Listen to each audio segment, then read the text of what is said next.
Go up to New York. Jack Cafferty has the Cafferty file. Hi, Jack. Hi, Wolf. Guess what Monday is? Monday is the day President Bush will speak about an issue near and dear to his heart and the hearts of many conservatives. It's also the day before the Senate votes on the very same thing. Is it the war, deficits, health insurance, immigration, Iran, North Korea? Not even close. No, the president's going to talk about amending the Constitution in order to ban gay marriage. This is something that absolutely, positively has no chance of happening. Nada, zippo, none. But that doesn't matter. Mr. Bush will take time to make a speech. The Senate will take time to talk and vote on it because it's something that matters to the Republican base. This is pure politics. It has nothing to do with whether or not you believe in gay marriage. It's blatant posturing by Republicans who are increasingly desperate as the midterm elections approach. There's not a lot else to get people interested in voting for them based on their record of the last 5 years. But if you can appeal to the hatred, bigotry, or discrimination in some people, you might move them to the polls to vote against that big, bad, gay married couple that one day might move in down the street. Here's the question. Is now the time for President Bush to be backing a constitutional amendment to ban gay marriage? Email your thoughts to CaffertyFile@CNN.com or go to CNN.com/CaffertyFile. Wolf. Jack, thank you. Jack, let's check in with Jack. He's got the Cafferty file. Jack. President Bush is going to drag an old wedge issue out of the closet Monday, you should pardon the expression, and talk about a constitutional amendment to ban gay marriage.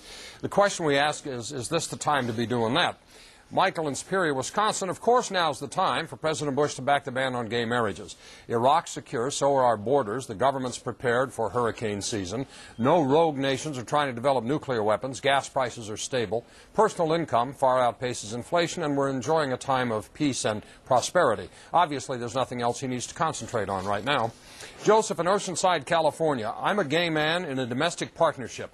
In the first election, I voted for Bush. I actually believed what he was telling me about the dangerous world we live in.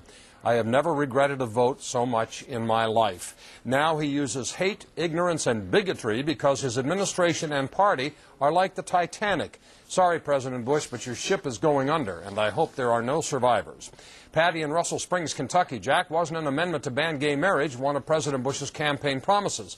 I think it would be a big plus on his behalf if he did follow through on this promise. I think an amendment to secure the sanctity of marriage would be a step in the right direction for this country.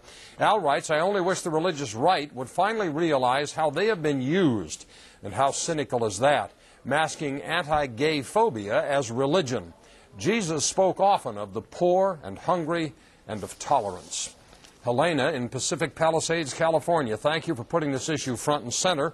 I hope those with a conscience who are true Christians finally realize this is a red herring and they're not going to be fooled again. My partner and I are one of those big bad lesbian couples who have moved in down the street.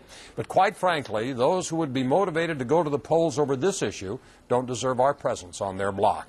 And finally, Wayne in Lancaster, PA. As a heterosexual who's been through 2 marriages and subsequent divorces, it's obvious to me the president is just trying to protect homosexual couples from the heartbreak and financial ruin that I've experienced.